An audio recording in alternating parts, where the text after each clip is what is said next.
আসসালামু আলাইকুম, welcome to my new blog. আমি আজকে চলে যাচ্ছিলাম ঝিনাইদহ থেকে ঢাকায় আমার খালা বাসায় যাবো সে উদ্দেশ্যে। যেই গরম পড়ছে জাস্ট বলার মতো না, পুরাই কুত্তার একটা গরম।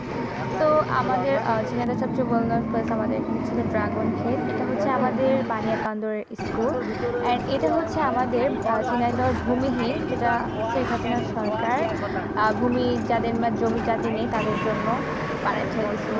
দেন আমি চলে আসছি ইজি বাইকে করে টার্মিনালের এই সাইডে। টার্মিনাল এখান থেকে খুব বেশি একটা সমস্যা হয় না, কারণ যেহেতু পদ্মা সেতু তৈরি হয়ে গেছে। তো দেখতেই পাচ্ছেন টার্মিনাল একদম ফাঁকা ছিল, কারণ আমরা ঠিক বিকেলেও না দুপুরের পরপর রওনা দিয়েছিলাম। আর এটা হচ্ছে টার্মিনাল সবচেয়ে ওয়েল নন রেস্টুরেন্ট, দরগা যেটা বলে। আমাদের ফ্রেন্ড সার্কেলরা এখানে এসে অনেক আড্ডা মারে। তো আমরা উঠে গিয়েছিলাম হচ্ছে রয়্যাল এক্সপ্রেসে।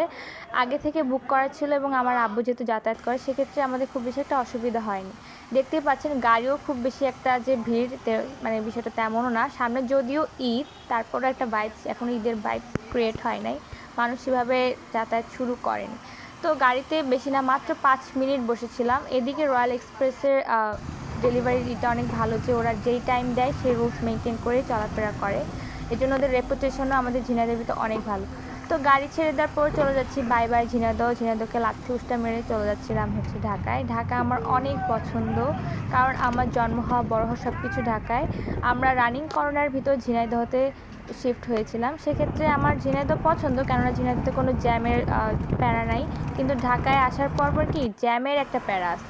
তো দেখতেই পারতেছেন যে এটা হচ্ছে পদ্মা সেতুর আগে একটা টোল হাউস। এটা মানে পদ্মা সেতুর আগেও একটা টোল হাউস তো না, এটা হচ্ছে গ্যাস সিলিন্ডার হাউস, যেটা রয়্যাল এক্সপ্রেসের।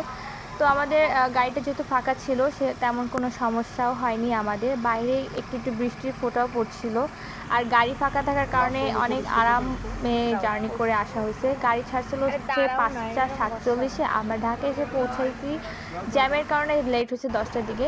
তো দেখতে পাচ্ছেন এই যে পদ্মা সেতুর টোল প্লাজা, এখানে টোল দিয়ে রেডি করে আমি এখানে কোনো কাটছাট করি নাই, ডাইরেক্ট হচ্ছে একটু স্পিড বাড়াই দিচ্ছি।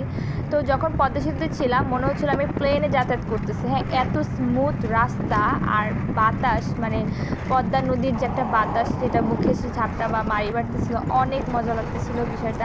আমি অনেক এনজয় করছি। এটা নিয়ে আমার টোটাল 4বার পদ্মা সেতুতে ওঠা। তো ফাইনালি আমি হচ্ছে ঢাকায় চলে আসলাম। ঢাকায় সায়দাবাদে নেমে আমি রিক্সায় করে চলে আসছি কাঁটাবনে, কারণ কাঁটাবনে আমার খালার বাসা। তো দেখেন ঢাকায় আসার পর যে একটা সবচেয়ে বড় সমস্যা আমার যেটা একদমই পছন্দ না, সেটা হচ্ছে জ্যামের কারণে ঢাকায় কোনো জায়গায় যে শান্তি নেই। তো at the end of the story I am coming Dhaka. Thank you to see my